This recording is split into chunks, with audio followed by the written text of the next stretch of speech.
আজকে আমি আপনাদের সাথে শেয়ার করব গ্রাম বাংলার একটি ঐতিহ্যবাহী পিঠা। এটা আমাদের এলাকাতে বলা হয় হাতে কাটা সেমাই পিঠা, আবার কোনো এলাকাতে বলা হয় জামাইকুলি পিঠা, চুষি পিঠা, চুই পিঠা। আপনাদের কার এলাকায় কি নামে ডাকা হয় এই পিঠাটাকে অবশ্যই আমার কমেন্ট বক্সে জানাবেন। এই পিঠাটা কিন্তু এখন প্রায় বিলুপ্তর পথে। গ্রাম বাংলায় কিন্তু শীতের আগমন হলেই নানান রকম পিঠার উৎসব লেগে যায়। এখন কিন্তু শহরও কম যায় না, শহরেও কিন্তু নানান ধরনের পিঠা তৈরি করা হয়। হাই এভরিওয়ান, আসসালামু আলাইকুম। আশা করি সবাই ভালো আছেন, আমিও আলহামদুলিল্লাহ ভালো আছি। তো এই পিঠাটা তৈরি করার জন্য প্রথমে আতপ চালকে গুঁড়া করে নিতে হবে। আতপ চালের গুঁড়াকে প্রথমে এইরকম মোটমোট করে চেপে নিয়ে চুলার মধ্যে একটা পাত্র বসিয়ে দিয়ে তাতে ছেড়ে দিতে হবে পানিটা গরম হয়ে আসলে। অনেকে কিন্তু আবার পরিমাণ মতো পানি দিয়ে আতপ চালের গুঁড়াগুলো দিয়ে এমনিতে নেড়ে কাই করে নেয়। এক একজনে এক একভাবে এই কাইটা করে। সিদ্ধ হয়ে আসলে এটাকে নামিয়ে নিয়ে সুন্দর করে মাখিয়ে ডো তৈরি করে নিতে হবে। রুটি তৈরি করার জন্য আমরা যেরকম খামি তৈরি করি ওই রকম ডো তৈরি করে নিতে হবে। আমাদের ডো তৈরি করা কমপ্লিট হয়ে গেছে। এখন পিঠা তৈরি করার পালা। প্রথমে একটু লম্বা করে নিয়ে একটু ছোট ছোট করে না হাতে চাপ দিয়ে এভাবে পিঠা তৈরি করে নিতে হবে। আমি একটু ট্রাই করছি, দেখি পারি কি না। আমি কিন্তু কখনো এই পিঠা তৈরি করিনি আগে, এই ফার্স্ট টাইম ট্রাই করছি। তবে মাকে দেখেছি অনেকবার এই পিঠাটা তৈরি করতে। গ্রামে কিন্তু সবাই মিলে এই পিঠাটা তৈরি করে, তাহলে কাজটা আরও সহজ হয়ে যায়। ভাবি, ফুপি, আমি সবাই মিলে কিন্তু পিঠাটা তৈরি করছি। আমার ছোট ভাইয়ের মেয়ে, ও কিন্তু কম যায় না, ও কিন্তু ট্রাই করছে তৈরি করার জন্য। একপাশে যে ছোট ছোট পিঠাগুলো দেখতে পাচ্ছেন, এগুলো কিন্তু আমার ছোট ভাইয়ের মেয়ে তৈরি করছে ওর ছোট ছোট হাত দিয়ে।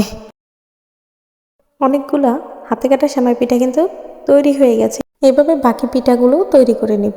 এদিকে ছোট ভাই পিঠা তৈরির মাঝখানে আবার দোকান থেকে নিয়ে আসলো চিতই পিঠা সবাই মিলে খাওয়ার জন্য। তো সবাই মিলে আবার পিঠা তৈরির মাঝখানে ব্রেক নিয়ে আবার সবাই মিলে খেয়ে নিলাম। আমিও কিন্তু পিঠা তৈরি করা শিখে গেছি, এখন কিন্তু আমিও সুন্দর করে পিঠা তৈরি করতে পারছি। আমাদের পিঠা তৈরি করা কিন্তু কমপ্লিট হয়ে গেছে। এখন একটা পাত্র চুলার মধ্যে বসিয়ে তাতে পানি দিয়ে দিয়েছে। এখন পানিটা গরম হয়ে আসলে কিছুটা দুধ ঢেলে দিচ্ছে।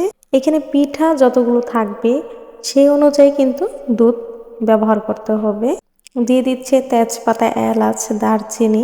আজকে কিন্তু আমি রান্না করব না, রান্না করবে আমার ভাবি। আমি ওনার পাশে বসে ওনাকে হেল্প করব।